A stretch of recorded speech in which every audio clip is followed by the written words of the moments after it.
शीर्षक चतुर बंदर और उदार किसान। एक समय की बात है, हरे भरे खेतों के बीच बसे एक छोटे से गांव में मोमो नाम का एक चतुर बंदर रहता था। मोमो अपनी हाजिर जवाबी और शरारती स्वभाव के लिए जाने जाते थे। वह जो चाहते थे उसे पाने के लिए हमेशा रास्ता ढूंढने में माहिर थे।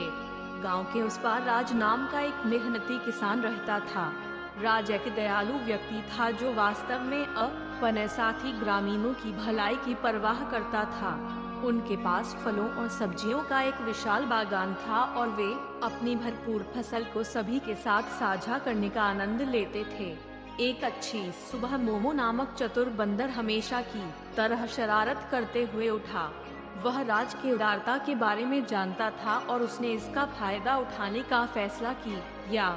मोमो ने किसान को अधिक स्वादिष्ट फल देने का झांसा देने की योजना बनाई। मोमो राज के बागान के पास एक ऊंचे पेड़ पर चढ़ गया और सही मौके का इंतजार करने लगा। आखिरकार उसने राज को पके फल इकट्ठा करने के लिए एक बड़ी टोकरी के साथ खेतों की ओर आते देखा। मोमो तेजी से पेड़ से नीचे झूल गई और उस रास्ते के पास बैठ गई जहां राज चलता था। जैसे ही किसान उसके पास से गुजरा, मोमो ने अपनी बाहें फड़फड़ाना और परेशान करने वाली आवाजें निकालना शुरू कर दिया। राज ने बंदर को देखा और तुरंत उसकी मदद के लिए दौड़ पड़े, इस चिंता में कि क्या हुआ होगा। अरे प्यारे बंदर, क्या बात है? क्या तुम्हें चोट लगी है? राज ने सच्ची चिंता से पूछा। मोमो ने घायल होने का नाटक करते हुए उत्तर दिया, हे दयालु किसान, मैं बहुत दर्द में हूँ। एक जहरीले सांप ने मुझे काट लिया और मुझे डर है कि मैं ज्यादा समय तक जीवित नहीं रह पाऊंगा। एकमात्र चीज जो मुझे बचा सकती है वह आपके बागान में मौजूद एक दुर्लभ फल है। इसे सुनहरा आम कहा जाता है। इसके जादुई गुण किसी भी जहर की मात्रा ठीक कर सकते हैं। राज का दिल बंदर पर आ गया और उसे उसकी हालत पर दया आ गई। वह सुनहरे आम के बारे में अनुस्वार जानता था, लेकिन यह भी जानता था कि यह हर कुछ वर्षों में केवल एक बार फल देता है। फिर भी बंदर को इतनी बड़ी की मात्रा पीड़ा में देखकर वह उसे पीड़ा देना सहन नहीं कर सका। यहाँ रुको प्रिय बंदर, मैं सुनहरा आम लाऊंगा और तुम्हें बचाऊंगा। राज ने वादा किया था कि वह जल्दी से अपने बागान में वापस आ गया। संतुष्टि के भाव के साथ मोमो ने राज की मात्रा दूर गायब होते देखा। वह जानता था कि उसने दयालु किसान को सफलतापूर्वक धोखा दे दिया है। उसे नहीं पता आकार था कि राज भी उतना ही चालाक और चौकस था।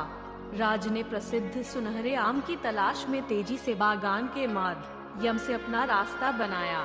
हालांकि अधिकांश ग्रामीणों का मानना था कि यह एक मिथक है, राज जानता था कि यह वास्तव में अस्तित्व में है।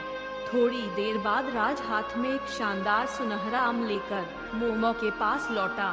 बंदर को अपनी आंखों पर विश्वास नहीं हो रहा था। उसकी चाल काम कर गई थी। यह रहा प्रिय बंदर, राज ने सुनहरा आम पेश करते हुए कहा। इसे खाओ और जल्दी ठीक हो जाओ।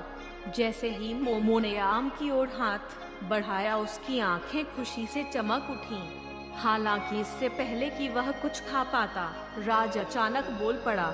लेकिन प्रिय बंदर, राज ने धूर्त मुस्कान के साथ कहा, मेरे पास तुम्हारे लिए एक प्रस्ताव है। सुनहरा आम वास्तव में जादुई है, लेकिन यह किसी व्यक्ति के दिल को बदलने की शक्ति रखता है। यदि आप इसे खाते हैं तो आपको इसकी शक्ति का उपयोग भलाई के लिए करने का वादा करना होगा और फिर कभी दूसरों अनुस्वार को धोखा नहीं देना होगा। मोमो की शरारती मुस्कान फीकी पड़ गई और उसे एहसास हुआ कि उसे राज में उसका साथी मिल गया है। अपराध बोध की पीड़ा महसूस करते हुए उसने सिर हिलाया और एक बेहतर बंदर बनने का वादा किया। उस दिन के बाद से मोमो ने अपना वादा निभाया। वह अच्छे कार्यों के लिए अपनी बुद्धि का उपयोग करके ग्रामीणों के लिए एक सहायक और विश्वसनीय मित्र बन गया। बंदर के परिवर्तन से प्रभावित होकर राज उसका भरोसेमंद साथी बन गया और उन्होंने मिलकर पूरे गांव में खुशी और हंसी ला दी।